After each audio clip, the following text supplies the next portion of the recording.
SRA 10 জেনারেশনের এই ল্যাপটপের আমাদের কাছে যে কারণে আসছিল সেটা হলো এটার যে এনভিএমিটা আছে, এনভিএমিটা শো করে, কিন্তু এই যে হার্ড ডিস্কটা, বড় হার্ড ডিস্ক, ওয়েস্টার্ন ডিজিটালের 1 TB হার্ড ডিস্ক, এই হার্ড ডিস্কটা ডিটেক্ট করতেছিল না। তো এই ধরনের প্রবলেম যদি হয় তাহলে আপনারা দুইটা জিনিস চেক করবেন। প্রথমত এইটার যে কানেক্টারটা আছে, তার মানে এই কানেক্টারটা যেটা আছে, এই কানেক্টারের কিন্তু প্রবলেম হয়, যেটা রিবন দিয়ে মাদারবোর্ডের সাথে কানেক্টেড, এইটার প্রবলেম হয়। আর একটা কারণে প্রবলেম হয়, সেটা হলো মাদারবোর্ডের বায়োসের প্রবলেম হয়। তো এখন যদি এইটার আমি আপনাদেরকে স্ক্রিনটা, ডিসপ্লেটা দেখাই এবং হার্ড ডিস্কটা যদি দেখাই, আমাদের কাছে যে কারণে আসছিল সেটা হলো হার্ড ডিস্কটা ডিটেক্ট করছিল না। তো আমি আপনাদেরকে হার্ড ডিস্কটা ডিটেক্ট করছে কিনা সেটা দেখাই। দেখেন, এবার প্রথমে যে ড্রাইভটা আছে সেটা হলো এনভিএমই এবং পরেরগুলো হচ্ছে হার্ড ডিস্ক। 207 GB করে পার্টিশন, এটা হলো হার্ড ডিস্ক পার্টিশন। তো এখন এইটা কিন্তু একদম ক্লিয়ার হয়ে গেছে, ঠিকঠাক হয়ে গেছে। এটার মাদারবোর্ডের প্রবলেম হয়েছিল হচ্ছে বায়োসের প্রবলেম হয়েছিল। তো আপনাদেরকে তো বলতেছিলাম যে দুইটা কারণে হতে পারে, একটা হলো কানেক্টারের প্রবলেম হতে পারে। তো এইখানে যে কানেক্টারটা আছে হার্ড ডিস্কের সাথে, এই যে মাদারবোর্ডের যে কানেকশন, এই কানেক্টারের কিন্তু প্রবলেম হয় অনেক সময়। তো আপনারা চেক করবেন যে আসলে কোনটার প্রবলেম আছে, এটা চেক করবেন। তো যদি কোনো কারণে বায়োসের প্রবলেম হয়, ধরেন যে এই মাদারবোর্ডটা যেমন বায়োসের প্রবলেম হয়েছিল, তো সেই ক্ষেত্রে আপনারা কিভাবে বায়োসটাকে এটাকে নতুন করে তৈরি করে এখানে প্রোগ্রাম করবেন এবং কিভাবে আমরা এটাকে ঠিক করছি সেই জিনিসটাই আপনাদেরকে দেখাবো। এইটার জন্য আমাদেরকে প্রথমে যেতে হবে কম্পিউটার স্ক্রিনে। কম্পিউটার স্ক্রিনে যাওয়ার আগে আপনাদেরকে একটা জিনিস আমি দেখাই। কম্পিউটারে এইটা যখন আপনারা বায়োস করবেন, তখন এটার ব্যাক সাইডে, অবশ্যই ব্যাক সাইডে একটা নাম্বার আছে, যেখানে আপনারা SNID নাম্বারটা দেখতে পাবেন। SNID, তো SNID এই নাম্বারটা দিয়েই আপনারা মূলত কি করতে পারবেন, এটার হচ্ছে বায়োসটাকে ডাউনলোড করতে পারবেন। তো আমি আপনাদেরকে দেখা দিচ্ছি যে আপনারা কিভাবে এটার বায়োসটা ডাউনলোড করে নতুন করে তৈরি করবেন এবং এই প্রবলেমটা কিভাবে সলভ করতে পারবেন। তো বায়োসের জন্য আপনারা প্রথমে গুগলে যাবেন। গুগলে গিয়ে আপনারা যদি এসআর সার্ভিস সাপোর্ট লিখেন তাহলে এই পেজটা কিন্তু চলে আসবে। তো এই পেজে আসলে আপনারা বাম সাইডে দেখবেন ড্রাইভার অ্যান্ড ম্যানুয়ালস, এইটা আছে।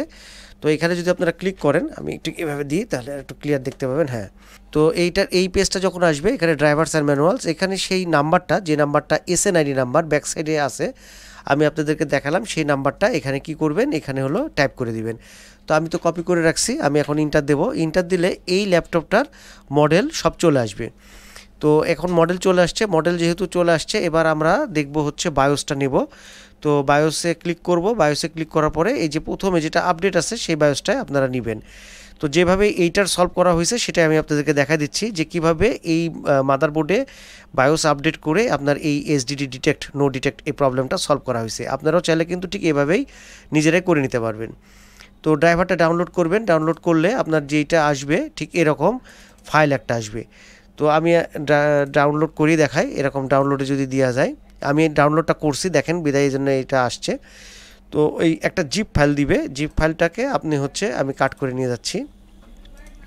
এই জিপ ফাইলটা আপনি এখানে পেস্ট করলাম আমি। তো ওভাররাইটের মেসেজ আসলো, যেহেতু ছিলই। আচ্ছা, এই লাইটটা আমি বন্ধ করে দিই, তাহলে স্ক্রিনটা একটু ক্লিয়ার আসবে। হ্যাঁ, তো এইটাকে আমরা কি করব, এটাকে আমরা একটু আনজিপ করব। আনজিপ করা হলে এর ভিতরে একটা ফাইল আসবে, এটা হলো ইনসাইড, এটাও কিন্তু একটা জিপ ফাইল এবং এটার প্রপার্টিস হলো 7.61 MB। আর আমাদের মূল মেন ব্যাকআপ যেটা, সেটা হলো 16 MB, 16 মেগাবাইটের। তো এখান থেকে আমরা বুঝতে পারছি যে আমাদের কিন্তু ফুল বায়োস এসআর দেয়নি। তো সেক্ষেত্রে এটাকে আমাদেরকে কি করতে হবে, আনজিপ করতে হবে। তো আমরা, এটা হলো যেইটা দিয়ে আপনারা আনজিপ করতে পারবেন, সেটা কি, এটা হলো ইনসাইড এক্সট্রাক্টর দিয়ে। তো ইনসাইড এক্সট্রাক্টর দিয়ে এক্সট্রাক্ট করলে এটা দেখেন আনজিপ হয়ে গেছে এবং এটার ভিতরে একটা 7 GB একটা ফাইল চলে আসছে। এটাকে আপনারা 7 GB দিয়ে খুলে নিতে পারেন, অথবা যে কোনোভাবে এটার ভিতর থেকে ফাইল যেটা আছে, এই যে বিন ফাইল, এটাই হলো মেন ফাইল। এটাকে আমরা ড্র্যাগ অ্যান্ড ড্রপ করতে পারি, অথবা আমরা এটাকে এভাবে কপি করে নিতে পারবো। তো এভাবে আপনারা বায়োসটাকে তৈরি করবেন, হার্ড ডিস্ক যদি ডিটেক্ট না করে। তো এখন এই ফাইলটা দিছে এসআর, এখানে আছে 17.3 মেগাবাইট। তো আমাদের মেন ব্যাকআপটা হলো 16 মেগাবাইটের, তার মানে এক্সট্রা কিছু ফাইল দিয়ে দিয়েছে, যে ফাইলটা আমাদেরকে এখন এটা ডিলিট করে দিতে হবে। ডিলিট করে দিয়ে প্রোগ্রাম করলে কিন্তু এই প্রবলেমটা আমরা সলভ করে ফেলতে পারবো। এগুলো সব কেটে দিচ্ছি, কারণ এগুলো থাকলে তখন কাজে অসুবিধা হবে। তো আমরা এই ফাইলটা পেয়ে গেছি, এই দুটা ফাইলের আমাদের দরকার নাই, এগুলো ডিলিট করে দিই। ইভেন এটারও দরকার নাই, এটাও ডিলিট করে দিলাম।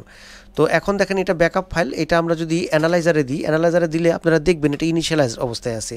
এটাতে কিন্তু আমাদের হার্ড ডিস্কটা ডিটেক্ট করছে না। তো এটা আছে ইনিশিয়ালাইজড, এবং আমরা যে ফাইলটা পেয়েছি এটা আছে বড়, এখন এটা অ্যাডজাস্ট করতে হবে। অ্যাডজাস্ট করতে গেলে আমরা যেভাবে করতে পারবো খুব সহজে, আমরা কি করব, এখানে ড্র্যাগ অ্যান্ড ড্রপ করে দেব। এটা দুইটা চলে আসলো, এটা বড় করে নিলাম। হেক্স ওয়ার্কশপ দিয়ে করবেন, এটা খুব সহজে করা যায়। তো আমাদের উপরে এটা হলো মেন ব্যাকআপ ফাইল, এই যে এখানে লিখে রাখছি display okay HDD no detected. এখান থেকে আপনারা কি করবেন, এখান থেকে এটা কপি করে নিয়ে ওইটার উপরে এবং নিচে মিলাই নিতে হবে। কপি করে নিলাম এবং এখানে গিয়ে আমরা সার্চ দেব, কন্ট্রোল F দিলাম, এবার কন্ট্রোল V দেব। তো এইখানে এসে আপনারা পেজ দিয়ে হেক্স ভ্যালু এটা দিয়ে সার্চ দেব, ওকে করলাম। দেখেন এখান থেকে সার্চ চলে আসছে। এই জায়গা থেকে এটার উপর থেকে আপনারা শিফট ধরে আপনারা ডিলিট করে দেবেন। আমি শিফট ধরে ডিলিট করে দিচ্ছি।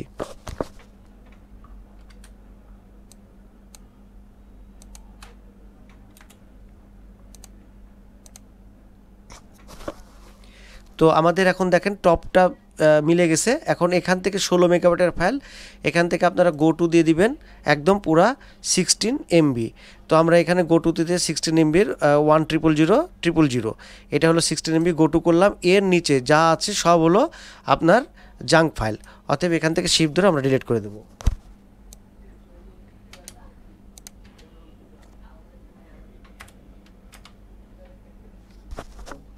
সো এখন কিন্তু আমাদের বটমটাও মিলে যাবে, 16 মেগাবাইট হয়ে গেছে। দেখেন আমরা এই সাইডটা মেন ব্যাকআপ এবং এটাও কিন্তু সেম টু সেম হয়ে গেছে। এবং এখানে যদি সাইজ দেখি, এখানেও সাইজ কিন্তু একই আছে। সাইজটা কোথায় দেখবেন, আপনাদেরকে সাইজটা একটু দেখাই দিই। সাইজটা দেখতে পাবেন হলো ঠিক এই জায়গাটাতে, এই যে এইটা 1000000, এটা হলো আপনার 16 MB, দুইটাই হলো 16 MB হয়ে গেছে। আমরা সেভ করছি, সেভ করে একটু দেখে নিচ্ছি। সেভ দিয়ে দিলাম, সেভ দিলাম, ক্রস করে দিলাম। এবার দেখেন এটার হলো 16 মেগাবাইট হয়ে গেছে ফাইলের সাইজ। এবার এটা আমি ক্রস করে দিচ্ছি, রিফ্রেশ দিলাম, প্রপার্টিসে যায় আমি দেখাচ্ছি। দেখেন 16 MB 16777 বাইট। আর মেন ব্যাকআপ যেটা সেটাও কিন্তু একই, এই যে সেম টু সেম মিলে গেছে 16 মেগাবাইট। তো আমরা একটু অ্যানালাইজার দিয়ে চেক করব। অ্যানালাইজার দিয়ে চেক করলে দেখেন এটা হলো কনফিগার আছে। আর আমরা যদি মেন ব্যাকআপ ফাইলটাকে দেখি, মেন ব্যাকআপ ফাইলটাও আমরা দেখতে পাবো যে সেটা হলো ইনিশিয়ালাইজড আছে। তো সেই ফাইলটাকে দেখব আমরা, উপরের দিকে যাই, দেখেন ইনিশিয়ালাইজড ফাইল সিস্টেম ইনিশিয়ালাইজড। তো আমরা ঠিক এইভাবেই এটার বায়োসটা প্রোগ্রাম করছি। এবার এখানে আমরা একটু দেখাবো। তারপরে দেখেন এটার এই যে হার্ড ডিস্কটা আছে, হার্ড ডিস্কটা কিন্তু ডিলিট করে গেছে, ড্রাইভে দেখালাম। তো এটার কোনো কানেক্টরের প্রবলেম ছিল না, এটা শুধুমাত্র বায়োসে ছিল। যেভাবে বায়োসটা বিল্ড করলাম সেভাবে বায়োস বিল্ড করে এটা বায়োসটা প্রোগ্রাম করছি, দেন প্রবলেম কিন্তু সলভ হয়ে গেছে। তো আপনারা চাইলেও এভাবে আপনারা নিজেরাই এগুলো সলভ করে নিতে পারবেন। এটা হলো আপনার SRL ল্যাপটপ 10 জেনারেশনের, শুধুমাত্র এই বায়োসের কারণে আপনার হচ্ছে হার্ড ডিস্কটা ডিলিট করতেছিল না। তো এটা ছিল আজকের ভিডিও, জাস্ট আপনাদেরকে দেখাই দিলাম। এই যে এটা হলো হার্ড ডিস্ক, এটা হলো NVMe এবং এটা কনফিগারেশন হচ্ছে i3 10 জেনারেশন প্রসেসর আছে। তো আপনারা এইভাবে যে কোনো প্রবলেম এই বায়োস সংক্রান্ত বায়োসের কারণেও কিন্তু এরকম প্রবলেম হয়, i3 10 জেনারেশন প্রসেসর এটা এইভাবে সলভ করতে পারেন ল্যাপটপ। যদি হার্ড ডিস্কের নো ডিটেক্ট প্রবলেম হয়, কানেক্টরটা দেখবেন, যদি তারপরে না হয় তাহলে বায়োস প্রোগ্রাম করবেন, আশা করি প্রবলেম সলভ হয়ে যাবে। তো আজকের ভিডিও এখানেই শেষ করব। কেমন লাগলো আজকের ভিডিও, যদি ভালো লাগে তাহলে অবশ্যই একটা লাইক দিয়ে দিবেন। আর আমাদের চ্যানেলে যদি নতুন হয়ে থাকেন গাইস, অবশ্যই চ্যানেলটা সাবস্ক্রাইব করে দিবেন। তো সবাই ভালো থাকবেন সে আশায় আজকের মতন আল্লাহ হাফেজ, আসসালামু আলাইকুম।